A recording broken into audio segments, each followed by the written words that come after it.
Hey tubers, welcome back for another adventure.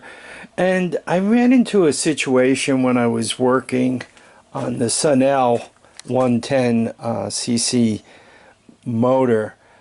I was trying to reseal the valves, lap the valves, however one wants to describe it. And I very quickly realized that my valve tools weren't worth very much. First of all, I had, the big C-clamp for valves, right? This pushes down on your basic washer. Then you could take the retainers out or the valve keepers out. But this distance here was way too big for the head I was working on. And this, quite honestly, was kind of too big to slip in there.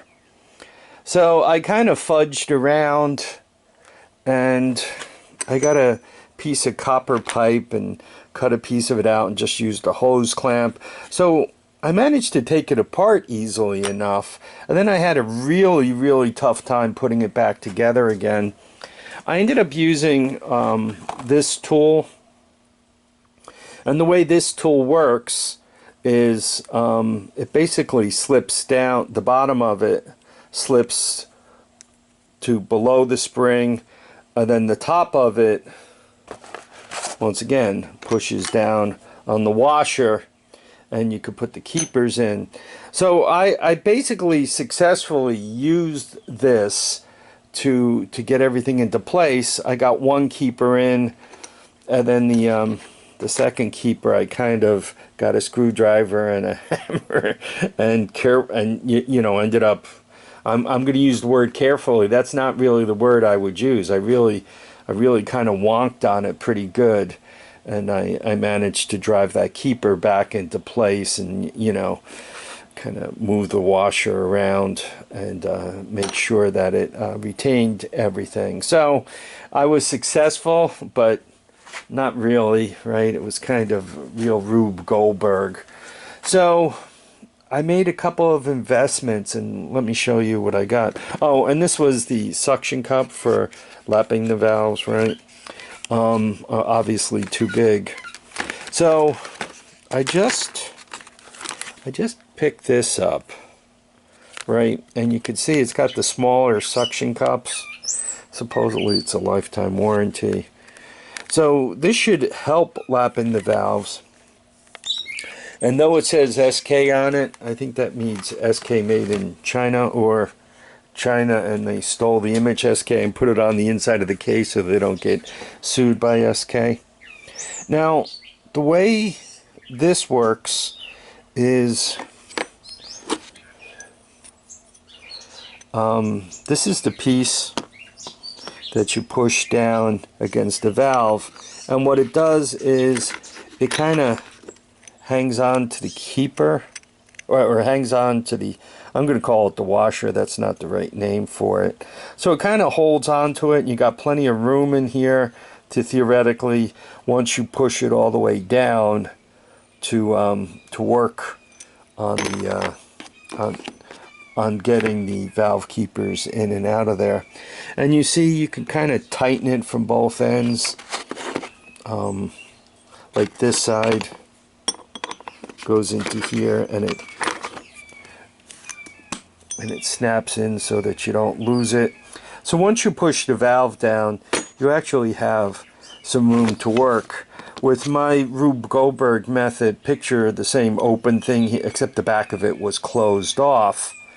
So, I had to do all my work from one side, much like this, and quite honestly, the valve was small. It was more like this size. So once again, I'm trying to do all my work, and you can see my fat fingers really didn't work. I had to do everything with pliers and all, and it just didn't come out well. So these are the investments I've made to do valve work on small engines. Some of you guys work on this stuff. They're really there's not a lot of videos on doing this kind of work for the real small engines, the 110cc ones.